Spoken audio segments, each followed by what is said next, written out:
Episode 76 to 80। वैसे भी मुझे घर में सबके साथ रहना है, इस मेंशन की बहू बनकर आना है। इतने सालों से मम्मी डैड के प्यार के लिए तरसी हूँ, और अब जब मुझे मिल रहा है तो ऐसे कैसे मैं चली जाऊं। मैं नहीं चाहती कि मेरे कारण एक परिवार टूट जाए। हम यहीं रहेंगे और मैं पूरी कोशिश करूंगी कि मैं मम्मी जी की नाराजगी को दूर कर सकूं। ये कहते हुए राहत मुस्कुराते हुए सरिता जी की तरफ देखने लगी। सरिता जी गुस्से से राहत को घूर रही थीं।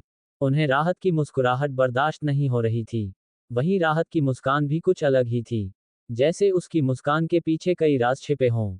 तभी दादाजी की तेज आवाज आई, बस बहू, बहुत कर लिया तुमने ड्रामा।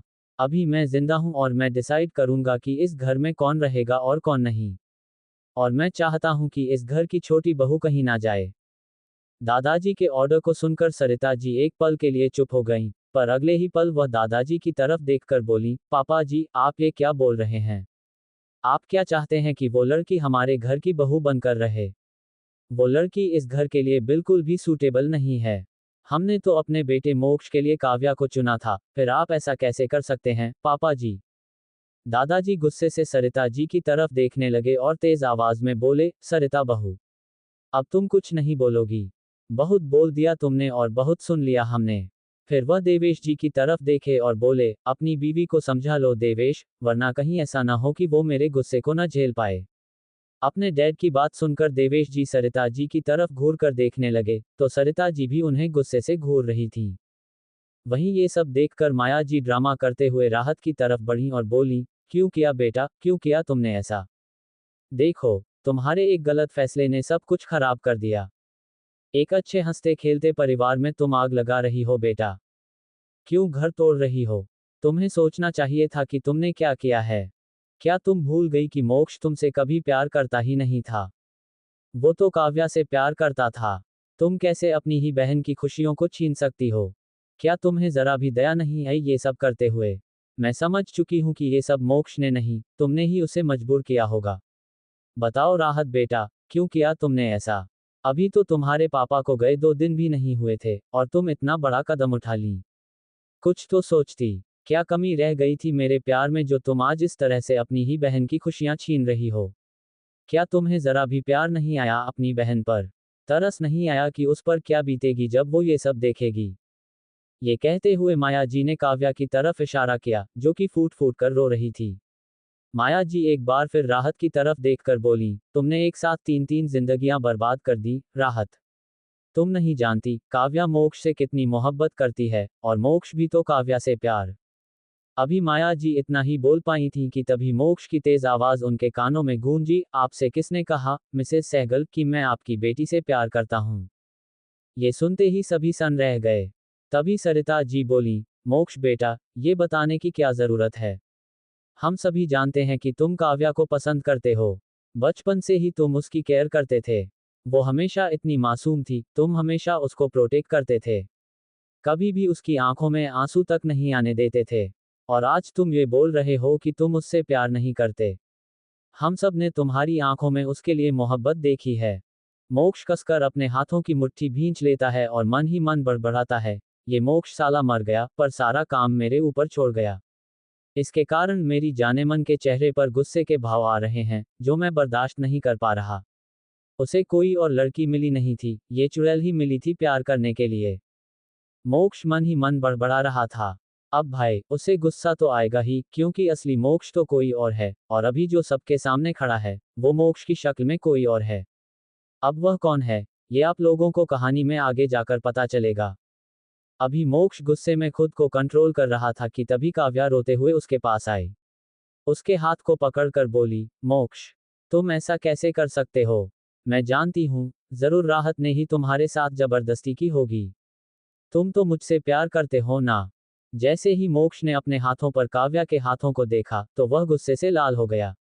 उसने एकदम से काव्या के हाथों को झटका, पर काव्या वापस से उसके हाथों को मजबूती से पकड़ ली। ये देखकर मोक्ष का गुस्सा और बढ़ गया। उसकी आंखें नीली से धीरे धीरे लाल होने लगी थीं। ऐसा लग रहा था जैसे उनमें से अंगारे निकल रहे हों। मोक्ष ने एकदम से काव्या के हाथों को कसकर पकड़ लिया। काव्या जैसे ही मोक्ष की पकड़ को अपने ऊपर महसूस करती है, तो कांपने लगती है। उसे ऐसा लग रहा था जैसे उसकी कलाई पल भर में ही टूट जाएगी। मोक्ष ने बुरी तरह से काव्या की कलाई को मरोड़ा और एकदम से उसे दूर धकेल दिया। काव्या उड़ते हुए कुछ दूर जाकर गिरी। उसके सिर पर गहरी चोट लग गई थी। सभी यह हैरानी से देख रहे थे। माया जी तो आंखें फाड़े ये सब देखे जा रही थीं।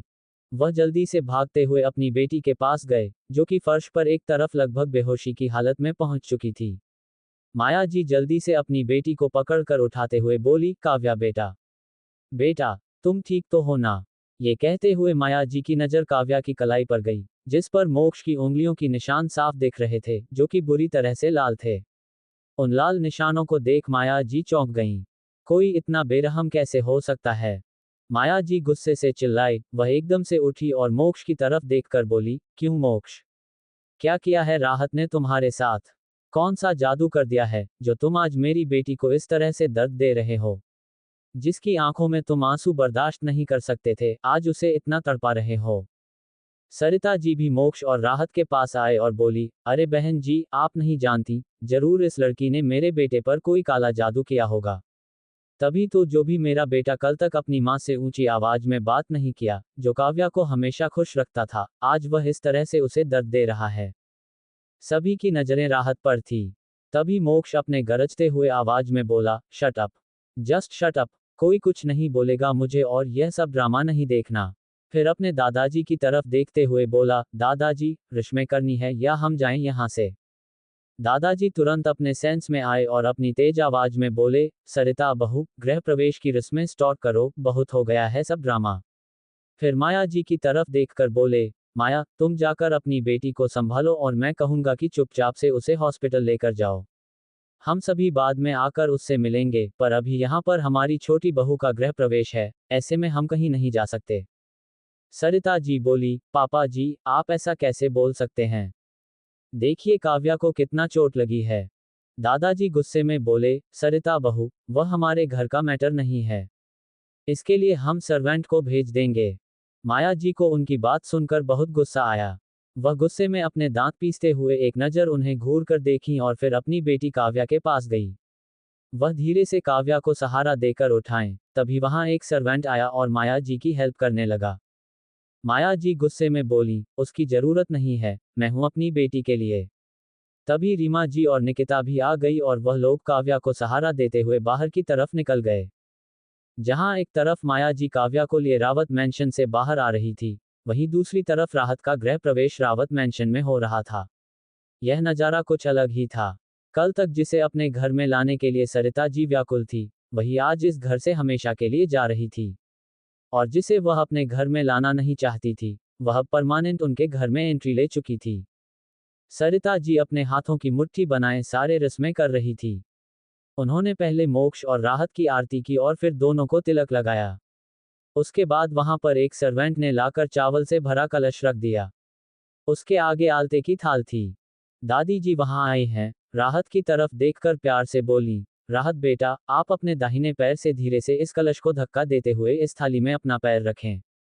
जैसे जैसे दादी जी ने बताया, वैसे वैसे राहत ने वह सब किया। फिर मोक्ष राहत का हाथ पकड़े उसे अपने साथ अंदर लेकर आया। अभी उसके चेहरे पर कोई भाव नहीं थे। उसे इन सब चीजों में कोई इंटरेस्ट नहीं था। वह ये सब कुछ सिर्फ और सिर्फ अपनी जाने मन के लिए कर रहा था। जैसे ही वे दोनों अंदर आए, तभी सरिता जी की नज़र पीछे खड़े कार्तिक और मनिक पर गई। उन दोनों को साथ देखकर सरिता जी का गुस्सा बढ़ गया। वह कुछ बोलती कि तभी कार्तिक अपनी मॉम की तरफ देखकर बोला, मॉम, अब अगर आपने अपने घर की छोटी बहू का गृह प्रवेश कर लिया है तो इसी बात पर आप इस घर की बड़ी बहू का भी गृह प्रवेश कर दें। सरिता जी आंखें फाड़े कार्तिक की तरफ देखने लगी। देवेश जी मुस्कुरा रहे थे। सरिता जी कुछ बोलती कि तभी कार्तिक मनिक का हाथ पकड़ लिया और उनकी तरफ देखते हुए बोला, बहुत सी गलतियां किया है मैंने, पर अब मैं वह गलती नहीं दोहरा रहा। मैं अपनी बीवी के साथ एक नई शुरुआत करना चाहता हूं, मैं इस रिश्ते को आगे बढ़ाना चाहता हूं, एक और मौका देना चाहता हूं। वह मौका मुझे मेरी बीवी से चाहिए, उसे मैं मना लूंगा। पहले आप रस्मों की तैयारी कीजिए, अपनी बड़ी बहू का गृह प्रवेश नहीं करेंगे। सरिता जी गुस्से में अपने हाथों की मुट्ठी बना ली। उनका मन तो बहुत कुछ करने का था, लेकिन वह चाहकर भी कुछ नहीं बोली, क्योंकि वहां पर दादाजी खड़े उन्हें ऑर्डर देते हुए बोल पड़े, सरिता बहू, अपनी बड़ी बहू का भी स्वागत करो। सरिता जी गहरी सांस लेकर अपने गुस्से को कंट्रोल की और फिर मजबूरी में उन्हें कार्तिक और मनिका का भी स्वागत करना पड़ा। जिन लोगों को वह देखना तक नहीं पसंद करती थी, वही दोनों लड़कियां उनके घर की बहू बन गई थीं। उन्होंने जो कुछ सोचा था, वह सब कुछ बदल चुका था। उनके सारे अरमानों पर पानी फिर चुका था। वह मन ही मन मनिक और राहत को कोस रही थी। अगर उनका बस चलता तो वह अभी उन दोनों का गृह प्रवेश करने के बजाय दोनों को ही घर से धक्के मारकर निकलवा देती। पर वह अभी मजबूर थी। जैसे ही मनिक कार्तिक के साथ रावत मैंशन में एंटर की, सरिता जी अपने मन में बोली, बहुत शौक है ना तुम दोनों बहनों को रावत खानदान की बहू बनने का। 2 दिन में तुम दोनों की यह हसरत मिट्टी में मिलाकर रख दूंगी। मैं ऐसा दर्द दूंगी तुम दोनों को कि तुम दोनों यहाँ 2 दिन भी नहीं ठहर पाओगी। तुम लोगों को खून के आंसू नहीं रुलाए तो मेरा नाम सरिता रावत नहीं। भाई मनिका गुस्से से कार्तिक को घूर रही थी। कार्तिक होठों पर स्माइल लिए मनिक की तरफ देखते हुए बोला, क्या हुआ बीवी? तुम इतना गुस्सा क्यों हो रही हो? मैं तुम्हें गोद में उठाकर रूम में नहीं ले गया इसलिए। चलो, ये रस्म भी पूरी कर देता हूँ। ये बात कार्तिक इसलिए बोल रहा था क्योंकि इस समय मोक्ष ने राहत को अपने गोद में उठा रखा था।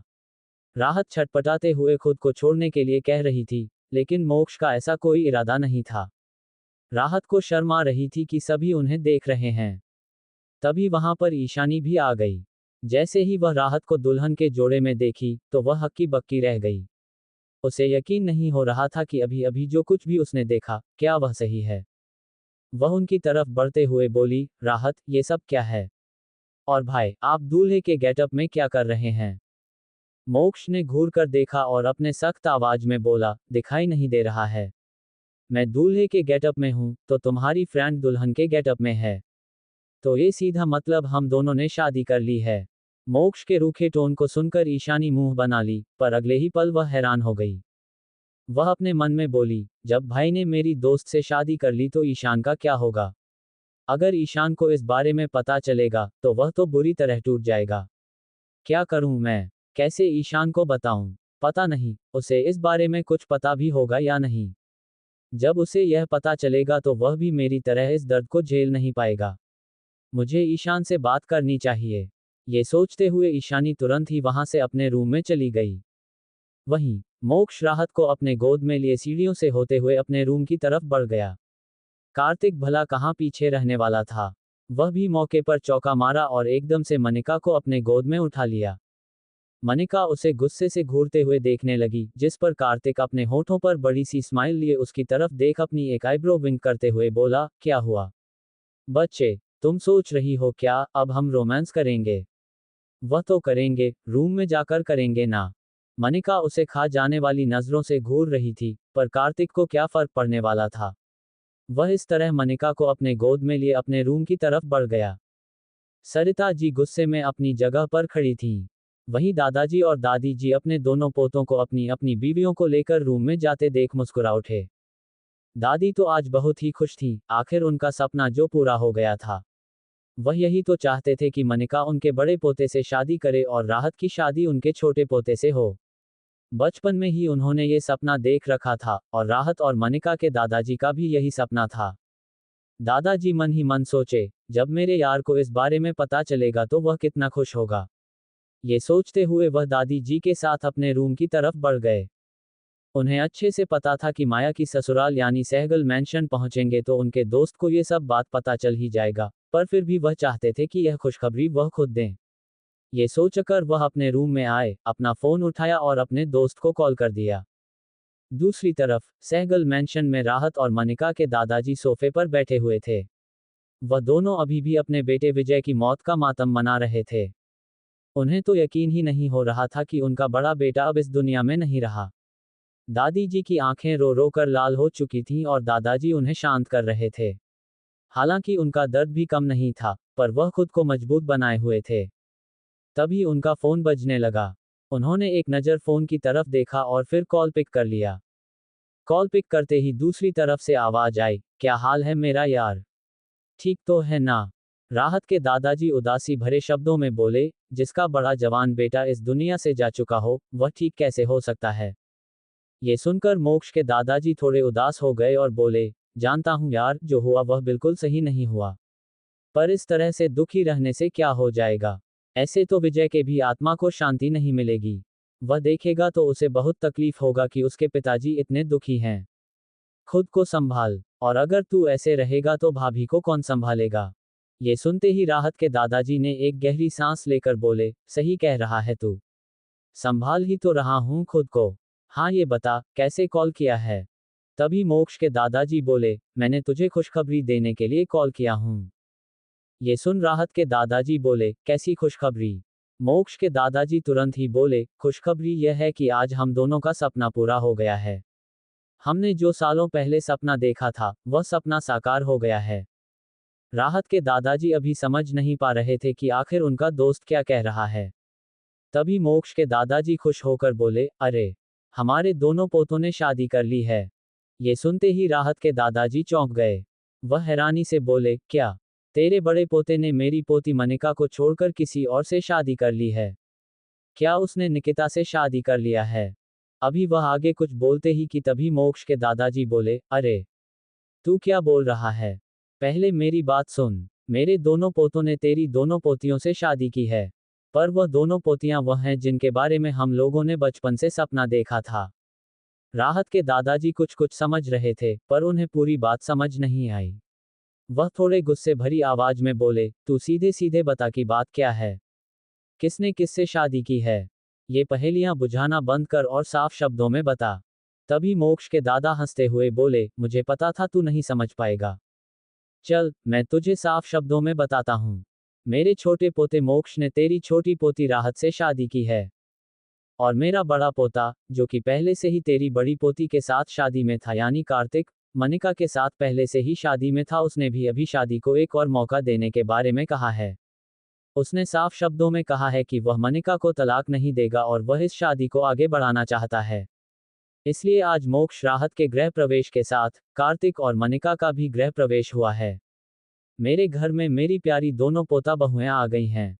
ये सब सुनते ही राहत के दादाजी को एकदम से झटका लगा। पर अगले ही पल उनकी आंखों में चमक और होठों पर मुस्कुराहट आ गई। वह हैरानी भरी आवाज में बोले, क्या, तू क्या कह रहा है? क्या ये सब सच है? ये सब बोलते हुए दादाजी थोड़े भावुक हो गए थे। तभी मोक्ष के दादाजी बोले, सच है मेरे यार, हम दोनों का सपना आज पूरा हो गया। राहत के दादाजी भी खुशी से बोले, सही कह रहा है तू। बरसों की मुराद आज पूरी हुई है। आज तो खुशी की बात है। शायद अगर आज मैं भगवान से कुछ और भी मांगता तो भी मिल जाता। मोक्ष के दादाजी भी मुस्कुरा दिए। वहीं मोक्ष की दादी बैठी सब सुन रही थी। और यहाँ राहत के दादाजी के पास उनकी बीवी बैठी उन्हें देख रही थी। वह समझ नहीं पा रही थी। कॉल कट होने के बाद उन्होंने दादाजी से पूछा, क्या बात है? आप बहुत खुश हैं। ऐसा क्या कहा आपके दोस्त ने? दादाजी मुस्कुराते हुए बोले, उसने बहुत बड़ी गुड न्यूज़ दी है। इतना कहते हुए उन्होंने सारी बात अपनी पत्नी को बता दी, जिसे सुनकर दादी जी भी मुस्कुरा उठी। वह भगवान का शुक्रिया अदा करते हुए बोली, धन्यवाद भगवान, इस दुख की घड़ी में कोई तो खुशी की लहर मिली। अब मुझे कुछ और नहीं चाहिए। अगर अब मुझे मौत भी आ जाएगी तो मुझे। अभी दादी जी इतना ही बोली थी कि तभी दादाजी उनके हाथ को कसकर पकड़ते हुए सख्त आवाज में बोले, खबरदार जो तुमने कुछ आगे कहा। हम दोनों जिएंगे साथ और मरेंगे साथ। और अभी तो हमें बहुत जीना है। अभी तो हमारी दोनों पोतियां शादी करके अपने ससुराल गई हैं। अभी हमें उनके बच्चों को भी खिलाना है। दादी जी हंसते हुए बोली, अरे, अब तो हम बुढ़े हो गए हैं। दादाजी ने घूर कर उन्हें देखते हुए कहा, बुढ़ी आप होंगी, मैं नहीं। मैं अभी भी जवान हूँ। दादी जी बस मुस्कुरा दी। वहीं कोई था जो ये सब कुछ सुनकर गुस्से से लाल हो रहा था। उस शख्स के चेहरे पर नफरत के भाव थे। वह नफरत भरी निगाहों से दादाजी और दादी जी को घूर कर देख रहा था। ईशानी अपने रूम में आई। सबसे पहले वह अपने फोन को ढूंढने लगी। उसे बेड पर अपना फोन मिल गया। वह जल्दी से ईशान को कॉल करने के लिए नंबर मिलाई, पर फिर कुछ सोचते हुए वह रुक गई। वह खुद से बोली, अगर मैं ईशान को ये सब बताऊंगी तो कहीं वह टूट न जाए। नहीं नहीं, मैं नहीं चाहती कि वह भी मेरी तरह टूट जाए। पर आज नहीं तो कल ईशान को ये बात पता चल ही जाएगी, क्योंकि ईशान भाई का दोस्त है। और अगर यह बात उसे कहीं और से पता चली तो शायद वह भाई से नाराज ना हो जाए। ऐसे में तो भाई और उसकी दोस्ती भी टूट जाएगी। मैं जानती हूँ जब किसी का दिल टूटता है तो उस वक्त वह इंसान इतना दुखी रहता है कि उसे कुछ भी समझ नहीं आता कि वह क्या कर रहा है। ऐसे में अगर ईशान ने कोई गलत कदम उठा लिया तो। नहीं नहीं, ये सब मैं क्या सोच रही हूँ। ऐसा नहीं होगा, ईशान इतना भी कमजोर नहीं है। आई थिंक मुझे उसे बता ही देना चाहिए। ये कहते हुए ईशानी ने ईशान को कॉल कर दिया। वहीं ईशान, जो कि अभी वॉशरूम से बाहर आया था, जैसे ही फोन की रिंग की आवाज उसके कानों में पड़ी, वह तुरंत ही फोन की तरफ बढ़ा। और जब उसने फोन पर फ्लैश हो रहे नंबर को देखा तो मुस्कुरा उठा। उस पर माई लव लिखा हुआ था। ईशान ने ईशानी का नंबर माई लव के नाम से सेव किया था। ये देखकर ईशान की आंखों में चमक आ गई। वह बड़ी सी स्माइल के साथ खुद से बोला, अरे, यह आज अचानक से मेरी जान ने मुझे क्यों कॉल किया है। उठाता हूँ। इतना कहते हुए ईशान ने कॉल उठा लिया। तभी ईशानी ने जब ये देखा कि ईशान ने कॉल उठा लिया है, तो धीमी आवाज में बोली, हेलो ईशान, तुम कहाँ हो। ईशान, ईशानी की आवाज सुनकर बोला, घर पर हूँ और कहाँ रहूंगा। और वैसे, तुमने मुझे कैसे कॉल कर दिया? तुम तो कभी मुझे कॉल करती नहीं। ईशानी थोड़ी सी हड़बड़ा गई और फिर खुद को संभालते हुए बोली, नहीं। वह, बस ऐसे ही, मुझे कुछ बात करनी थी। ईशान ये सुनकर आराम से बेड पर लेट गया और बोला, हाँ बताओ, मैं सुन रहा हूँ। ईशान की इतनी गहरी आवाज सुनकर ईशानी के दिल की धड़कन बढ़ गई। फिर वह एक ठंडी सांस लेते हुए बोली, क्या तुम्हें पता है, भाई ने शादी कर ली है। ये सुनते ही ईशान चौंक गया। वह हैरानी से बोला, क्या, मोक्ष ने शादी कर ली? और मुझे बुलाया भी नहीं? कब की उसने शादी? और किससे? कहीं उसने उस काव्या चुड़ैल के साथ तो नहीं? ईशानी एक पल के लिए ईशान के मुंह से काव्या के लिए चुड़ैल शब्द सुनकर हंसने लगी। पर अगले ही पल वह सीरियस आवाज में बोली, ईशान, भाई ने राहत से शादी कर ली है। ये सुनते ही ईशान को एक और झटका लगा। वह एकदम से चौंकते हुए बोला, क्या कहा तुमने? किससे शादी कर ली मोक्ष ने? शायद मैं ढंग से सुन नहीं पाया। ईशानी ने हिम्मत करते हुए दोबारा कहा, भाई ने राहत से शादी कर ली है। ये सुनते ही ईशान बोला, क्या सच में? ओह, मुझे तो पता था उन दोनों की शादी होकर ही रहेगी। अरे वाह, क्या न्यूज़ सुनाई है तुमने? ईशानी, मेरा तो दिल गार्डन गार्डन हो गया है। दिल कर रहा है कि मैं उछल उछल के, कूद कूद के डांस करूं। कम से कम मेरे पागल दोस्त ने सही फैसला तो लिया। ईशानी चौंकते हुए बोली, ईशान, तुम क्या बोल रहे हो? तुम्हें होश भी है? लगता है तुमने मेरी बात सही से नहीं सुनी। ईशान, ईशानी की बात पर बोला, अरे, मैंने बिल्कुल सही सुना। तुमने यही कहा ना कि मेरे दोस्त ने तुम्हारी दोस्त राहत से शादी कर ली। यही बोला ना तुमने? ईशानी चौंकते हुए बोली, हाँ, यही बोला मैंने। पर तुम इतना खुश क्यों हो? ईशान हंसते हुए बोला, अरे यार, मेरे दोस्त ने शादी की है, तो मैं खुश क्यों ना हूं? ये तो खुशी की ही बात है ना। ईशानी को समझ नहीं आ रहा था कि आखिर ईशान इस तरह से बातें क्यों कर रहा है। कहीं उसे किसी बात का शौक तो नहीं लग गया। वह बिल्कुल चुप थी। तभी ईशान की आवाज आई, हेलो ईशानी, क्या तुमने कॉल कट कर दिया? ईशानी हड़बड़ाते हुए बोली, नहीं। मैं कुछ सोच रही थी। ईशान तुरंत बोला, क्या सोच रही थी? ईशानी हिम्मत करते हुए बोली, ईशान, तुम तो मेरी दोस्त से प्यार करते थे ना? ईशान की एक तेज आवाज आई, क्या? तुमसे किसने कहा? ईशानी यह सुनकर थोड़ी तेज आवाज में बोली, कहा क्या? मैं खुद सुनी थी। तुम एक बार भाई से बोल रहे थे कि तुम मेरी दोस्त से प्यार करते हो और उसे प्रपोज करने वाले हो। अब यह मत कहना कि मैं झूठ बोल रही हूँ। मैं खुद अपने कानों से सुनी हूँ, तो झूठ तो हो ही नहीं सकता। ईशान, ईशानी की बात सुनकर कुछ सेकंड तक चुप रहा और अगले पल तेज तेज हंसने लगा। वह हंसते हुए बोला, ईशानी, हाँ, मैं सच कह रहा हूँ कि मैंने तुम्हारे भाई से ये सब कहा था, पर यह सब सच नहीं है यार। ईशानी मुंह बनाते हुए बोली, क्या मतलब है? सच कह रहे हो, एक बार आप बोल रहे हो और एक बार बोल रहे हो कि सच नहीं है। आप मुझे बेवकूफ बना रहे हो। ईशान हंसते हुए बोला, बेवकूफ तो तू है। अरे वह तो मैं तुम्हारे भाई को चिढ़ाने के लिए बोल रहा था। मुझे तो पहले ही पता चल चुका था कि उसे राहत से प्यार है, पर वह साला कबूल ही नहीं कर रहा था। बस उसके जुबान पर यह सच लाने के लिए मैं उसे परेशान कर रहा था। बाकी रही राहत की बात, तो मैं राहत से कोई प्यार नहीं करता। ईशानी को तो एक तेज झटका सा लगा। वह तेज आवाज में बोली, क्या? क्या कह रहे हो ईशान? ईशान मन में बोला, कभी ये लड़की आप बोलती है, तो कभी तुम। इसका भी ना। फिर हल्का हंसते हुए बोला, अरे इतना तेज चिल्ला क्यों रही हो? सच कह रहा हूं मैं। और हाँ, मैं कोई राहत से प्यार नहीं करता। हाँ, प्यार तो मैं किसी और से करता हूँ, पर वह है कि समझती ही नहीं। ईशानी थोड़ा हड़बड़ा गई और बोली कि किससे करते हो? ईशान के होठों पर मुस्कुराहट आ गई। वह मुस्कुराते हुए बोला, वो मैं तुम्हें क्यों बताऊं? इतना जान लो कि मैं राहत से ना कभी प्यार करता था, ना करता हूं, ना करूंगा। वह सिर्फ और सिर्फ मेरे दोस्त की मोहब्बत थी और अब तो उसकी बीवी है। अगर मैं उसे प्यार करता रहता तो अब तक जिंदा होता। तुम्हारा भाई कब का मुझे टपका चुका होता। वैसे आई लव माई मॉम। इतना कहकर ईशान मुस्कुरा दिया और कॉल कट कर दिया। ईशानी शर्माते हुए अपने माथे पर मारी और बोली, ईशानी ईशानी, तू भी क्या क्या सोचती रहती है? तूने क्या सोचा था कि ईशान मेरी दोस्त से प्यार करता है और इसलिए तो तू उससे दूर रहने लगी थी? बेवकूफ लड़की, एक बार सच तो जानने की कोशिश की होती। मैं भी फालतू में इतने दिनों से अपने आंसू बहा रही थी। पर अब कोई ना, अब तो खुशी के दिन हैं। यानी कि ईशान अब सिंगल है और उस पर तो अब मेरा कॉपीराइट होगा। ये कहते हुए ईशानी खुशी से झूमने लगी। वह बेड पर इधर उधर उछल रही थी और नाच रही थी। ऐसा लग रहा था जैसे आज उसे दुनिया की सबसे बड़ी खुशी मिल गई है। वह खुशी से पूरे रूम में इधर उधर दौड़ रही थी। वह कभी अपने टेडी को लेकर उनके साथ डांस करने लगती, तो कभी पिल्लों को उठाकर इधर उधर घुमाते हुए नाचने लगती। ऐसा लग रहा था जैसे उसे ईशान का प्यार मिल गया हो।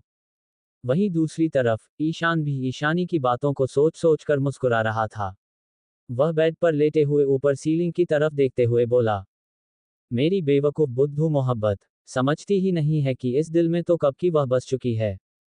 भला मैं किसी और को कैसे अपने दिल में बसा सकता हूँ? ये कहते हुए ईशान मुस्कुरा दिया। फिर कुछ सोचते हुए बोला, ओह, मतलब इसीलिए वह इतने दिन से मुझसे दूर दूर रहती थी। ये तो तुमने ठीक नहीं किया माय लव। इसकी पनिशमेंट तो तुम्हें जरूर मिलेगी। अपनी बात बोलकर ईशान तिरछा मुस्कुरा दिया। वहीं मोक्ष राहत को गोद में लिए रूम में पहुंचा और उसे धीरे से बेड पर नीचे उतार दिया। राहत उसे गुस्से से घूरते हुए बोली, ये सब क्या है मोक्ष? मोक्ष उसकी तरफ देख नॉर्मल अंदाज में बोला, क्या क्या है? राहत अपने कमर पर हाथ रख उसे घूरते हुए बोली, ऐसे तुम मुझे उठाकर क्यों लाए? कितनी शर्म आ रही थी मुझे। सब लोग हमें ही देख रहे थे। मोक्ष एकदम से राहत के करीब आया और उसकी आंखों में देखते हुए धीमी आवाज में बोला, क्यों? क्यों शर्म आ रही थी तुम्हें? और वैसे भी सब देख रहे थे तो देखने देते। कौन सा मैं किसी और की वाइफ को उठाकर लाया था? खुद की ही वाइफ को गोद में उठाकर अपने रूम में लाया हूं। और यह एक रिवाज है, समझी मेरी लड़ाकू वाइफी? राहत एकदम से मोक्ष के कॉलर को पकड़ लिया, उसे अपनी तरफ खींचते हुए बोली, बकवास बंद करो। मैं कोई खुशी खुशी तुम्हारी वाइफ नहीं बनी हूं। वो तो तुमने मुझे मजबूर किया, इसलिए मुझे शादी करनी पड़ी। मोक्ष उसे देखकर तिरछा मुस्कुराया और एकदम से राहत की कमर में हाथ डालकर उसे अपने करीब खींचते हुए बोला, अच्छा, ऐसा है क्या? पर मैंने तो कोई जबरदस्ती नहीं की थी। तुम खुद से बोली थी कि आई एम रेडी, मैं शादी के लिए तैयार हूं। राहत उसे घूरते हुए बोली, हाँ तो? इसलिए क्योंकि तुमने मुझे सच बताया था। और हाँ, जो सरप्राइज की बात कर रहे थे, अब वो सरप्राइज की बात मुझे जल्दी से बताओ। मुझे जानना है कौन सी सरप्राइज बाकी है अभी। मोक्ष अपने कॉलर को राहत की पकड़ से छुड़ाया और उसे खुद से बिल्कुल चिपकाते हुए बोला, इतनी भी क्या जल्दी है, वाइफी? अभी तो हमारी शादी कंप्लीट भी नहीं हुई। राहत गुस्से से देखती हुई बोली, अच्छा, शादी तो हो गई, गृह प्रवेश भी हो गया, सारी रस्में भी हो गईं, अब क्या बचा है? मोक्ष राहत के चेहरे की तरफ झुका और उसके होठों के पास अपनी गर्म सांसें छोड़ते हुए बोला, अभी एक सबसे इंपॉर्टेंट चीज बाकी है। वैसे तो शादी हो गई, रस्में भी हो गईं, गृह प्रवेश भी हो गया, पर सबसे इंपॉर्टेंट चीज जो रह गई है वो है सुहागरात। मोक्ष की बातों को सुनकर राहत के गाल शर्म से लाल हो गए। यहां तक कि उसके कान भी लाल हो गए थे। वह खुद को मोक्ष की पकड़ से छुड़ाने की कोशिश करते हुए बोली, सुहागरात माय फुट। सपने में तुम मनाओ सुहागरात। मैं तुम्हारे साथ कोई सुहागरात नहीं मनाने वाली। समझ में आई बात? मोक्ष हल्का मुस्कुराया और बोला, रेडी हो जाओ, आज रात में तुम्हें सोने नहीं दूंगा। इतना कहकर वह हल्का सा झुका और राहत के गाल पर किस कर दिया। राहत गुस्से से उसे देख रही थी और मोक्ष तिरछा मुस्कुराते हुए चेंजिंग रूम की तरफ चला गया। राहत ने अपने हाथों की मुट्ठी बनाते हुए गुस्से में कहा, मोक्ष रावत, तुमने मुझे बेवकूफ बनाया है, तुम्हें छोड़ूंगी नहीं। मोक्ष जाते जाते थोड़े तेज आवाज में बोला, यही तो मैं चाहता हूं वाइफी, कि तुम मुझे कभी भी ना छोड़ो। राहत गुस्से में दांत पीसती रह गई। वहीं मोक्ष चेंजिंग रूम में चला गया था। राहत कुछ सेकंड तक वहीं बैठी मोक्ष के रूम की ओर देखती रही और फिर रूम से बाहर निकल गई। वह वहां से निकलकर बाहर आए और अपनी दीदी को ढूंढने लगी। उसे चिंता थी कि उसकी दीदी ठीक तो है ना। तभी पीछे से आवाज आई, राहत। राहत पीछे मुड़ी तो देखा ईशानी खड़ी थी। ईशानी को देखकर राहत मुस्कुरा दी। तभी ईशानी ने उसका हाथ पकड़ते हुए कहा, तो चल मेरे साथ। राहत ईशानी को ही देख रही थी। उसे पता था कि उसकी दोस्त जरूर नाराज होगी। आखिर उसने शादी कर ली और उसे बताया तक नहीं। वह कुछ बोलने ही वाली थी लेकिन ईशानी ने उसकी बातों को इग्नोर करते हुए उसका हाथ पकड़ लिया और उसे अपने रूम में लेकर चली गई। वहीं दूसरी तरफ कार्तिक और मनिका के रूम में। कार्तिक मनिका को गोद में उठाकर रूम में लेकर आया। मनिका छटपटाते हुए बोली, छोड़ो मुझे। मैंने कहा छोड़ो मिस्टर कार्तिक रावत। कार्तिक मनिका की बात सुनकर उसे धीरे से बेड पर बिठा दिया और बोला, क्या हुआ बीवी? तुम इतना गुस्सा क्यों हो रही हो? ऐसा भी क्या कर दिया मैंने जो तुम इस तरह से गुस्से में लाल पीली हो रही हो? मनिका उसे खा जाने वाली नजरों से घूरते हुए बोली, अच्छा तुमने क्या किया है? ये सब क्या ड्रामा है? हाँ, क्या कर रहे हो आप नीचे की? हम फिर से अपनी शादी को एक सिरे से शुरू करना चाहते हैं कि हम शादी की नई शुरुआत करेंगे, साथ में जिंदगी भर रहेंगे, एक और मौका देना चाहते हैं। ये सब क्या ड्रामा है मिस्टर कार्तिक रावत? कार्तिक मनिका की तरफ बढ़ते हुए बोला, क्या ड्रामा है? ऐसा तो कुछ नहीं है बेबी। मैं तो कोई ड्रामा नहीं कर रहा। मैं सच में इस शादी को एक मौका देना चाहता हूँ। और मुझे पता है तुम भी यही चाहती हो ना। मनिका गुस्से से उसकी तरफ घूरते हुए बोली, बिल्कुल भी नहीं। मैं ऐसा बिल्कुल नहीं चाहती, समझे? मुझे कोई शौक नहीं इस शादी को एक और मौका देने का। ऑलरेडी मैं कई मौके दे चुकी हूँ इस रिश्ते को। पर अब मैं आपके साथ एक सेकंड भी नहीं रहना चाहती, समझ में आई बात? चलो अभी नीचे चलकर सबसे क्लियर करो कि हमारे बीच ऐसा कुछ नहीं है और हम जल्द ही तलाक लेने वाले हैं। तभी कार्तिक की तेज आवाज उसके कानों में गूंजी, कभी भी नहीं। मैं तुम्हें कभी तलाक नहीं दूंगा बीवी। और ना ही तुम दोबारा इस शब्द का नाम लोगी। मनिका गुस्से से बोली, लूंगी मैं तलाक का नाम। और जल्दी ही तुमसे तलाक लेकर अपनी नई जिंदगी की शुरुआत किसी और के साथ करूंगी। मुझे कोई शौक नहीं है तुम्हारे साथ अपनी जिंदगी बर्बाद करने का। मनिका की ये बात सुनना कार्तिक के गुस्से को भड़काने के लिए काफी था। वह गुस्से से तिलमिला उठा। आखिर उसकी बीवी उसके रहते हुए किसी और के साथ नई जिंदगी शुरू करने की बात कैसे कर सकती है? ये बात कार्तिक को बर्दाश्त नहीं हुई। वह एकदम से मनिका की तरफ बढ़ा, उसके कमर को पकड़कर उसे अपनी तरफ खींच लिया और फिर अपने दूसरे हाथ से मनिका के गालों को पकड़कर हल्का सा दबाते हुए बोला, क्या कहा तुमने बीवी? तुम किसी और के साथ नई जिंदगी की शुरुआत करोगी? ऐसा मैं कभी नहीं होने दूंगा। और दोबारा किसी गैर मर्द का नाम मत लेना अपनी जुबान पर। तुम सिर्फ और सिर्फ मेरी हो। और मेरी ही रहोगी। इतना कहकर कार्तिक आगे बढ़ा और एकदम से मनिका के होठों को अपने होठों में दबोच लिया और बड़े ही रुत तरीके से उसके होठों पर किस करने लगा। मनिका ने पहले तो खुद को छुड़ाने की कोशिश की, लेकिन कार्तिक की पकड़ इतनी मजबूत थी कि वो चाहकर भी खुद को अलग नहीं कर पाए। उसके होठों पर जबरन छाया हुआ कार्तिक का रौद्र स्पर्श उसे हिलाकर रख गया। उसकी आंखों से आंसू बहने लगे और जैसे ही कार्तिक ने खुद को थोड़ा पीछे किया, मोनिका ने अपने दोनों हाथों से उसे जोर का धक्का दिया। तुम्हें कोई हक नहीं है मुझ पर जबरदस्ती करने का। मनिका चीखते हुए बोली, तुम मेरी भावनाओं से खेल रहे हो कार्तिक। ये जबरदस्ती तुम्हारे प्यार की नहीं, तुम्हारी जिद की निशानी है। और मैं ऐसी जिद में नहीं बंधना चाहती। कार्तिक ने उसकी आंखों में देखा, वो दर्द, वो नफरत, वो टूटी उम्मीदें साफ झलक रही थीं। प्यार है मुझ में तुम्हारे लिए, तभी तो इतनी बार टूटा और फिर भी तुम्हें चाहता रहा। लेकिन अब तुम मुझे छोड़ने की बात कर रही हो, किसी और के साथ जिंदगी की। उसका स्वर भारी था, आंखें लाल। हाँ, मनिका ने उसकी आंखों में देखते हुए कहा, क्योंकि तुमसे ज्यादा मेरी जरूरत अब सुकून है। वो जो तुम्हारे साथ रहते हुए कभी नहीं मिला। इस बार कार्तिक बिल्कुल शांत हो गया। वो उसे देखता रहा, बस देखता रहा। और फिर बिना कुछ कहे रूम से बाहर चला गया। दरवाजा तेज आवाज के साथ बंद हुआ। मनिका वही जमीन पर बैठ गई, उसकी आंखें आंसुओं से भीगी हुई थीं। पर इस बार वो आंसू कमजोरी के नहीं थे, ये उसका फैसला था, खुद के लिए खड़े होने का। वहीं दूसरी ओर, राहत ईशानी के रूम में। ईशानी चुपचाप उसे बैठा चुकी थी और दोनों के बीच एक लंबा सन्नाटा पसरा हुआ था। अब क्या बोलेगी ईशानी राहत से? राहत कैसे अपनी बात से ईशानी को समझाएगी? मनिका और कार्तिक के बीच सब कुछ सही होगा या नहीं? आखिर क्या सरप्राइज है मोक्ष का राहत के लिए? क्या करेगा मोक्ष रात में राहत के साथ? ईशान क्या पनिशमेंट देगा ईशानी को? क्या ईशानी और ईशान एक दूसरे से अपने प्यार का इजहार करेंगे?